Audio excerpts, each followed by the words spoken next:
اب سائنسٹیفکلی اس بات کو سمجھنے کی کوشش کریں گے کہ آخر کیسے ایک ٹرانسجینڈر کی برتھ ہوتی ہے۔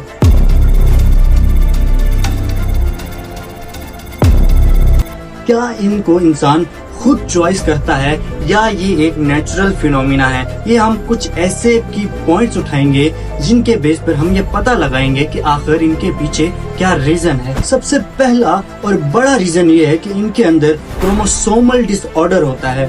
کسی بھی بیبی کے برتھ کے لیے میل ٹیسٹوسٹرون اور فیمیل ایگ کا ہونا لازمی ہوتا ہے۔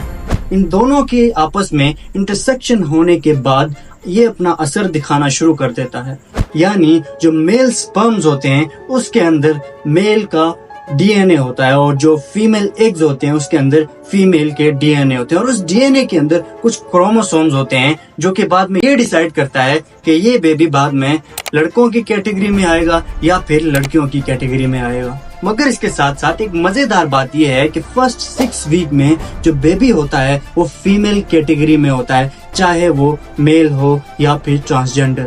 مگر ایسا کیسے ہو سکتا ہے؟ تو سائنسٹیفکلی یہ چیز پرووڈ ہے۔ پھر ایک شوکنگ پروسیس ہوتا ہے جو کہ پوری گیم بدل دیتا ہے۔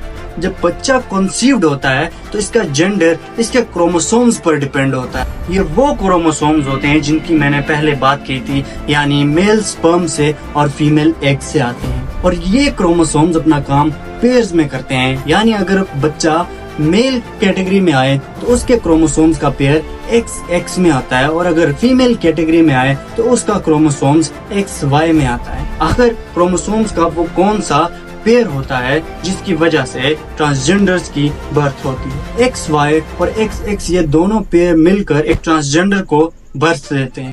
اور اس میں دوسری وجہ یہ ہے کہ میل پیرنٹ سے آنے والا ٹیسٹوسٹرون جب اپنا کمال دکھانا شروع کر دیتا ہے، یعنی جب بچے کی باڈی ڈیولپمنٹ پروسیس میں آتی ہے، تو ٹیسٹوسٹرون ہارمونز کا صحیح ریلیز نہ ہونے کی وجہ سے جو ریپروڈکٹیو سسٹم ہے اس کے اندر چینجز ہو جاتی ہیں، یعنی وہ کروموسومز جن کو ریپروڈکٹیو سسٹم بنانا ہے وہ اپنی جگہ پہ صحیح ایکٹ نہیں کرتے، جس کی وجہ سے ٹرانسجینڈرز کی برتھ ہوتی ہے۔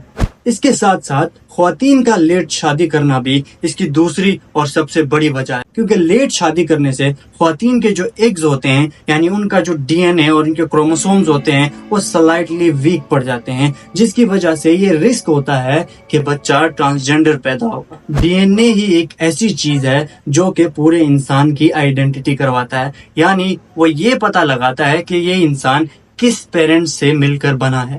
یہی وہ تمام سائنسٹیفک ریزنز تھی جس کے بنا پر ایک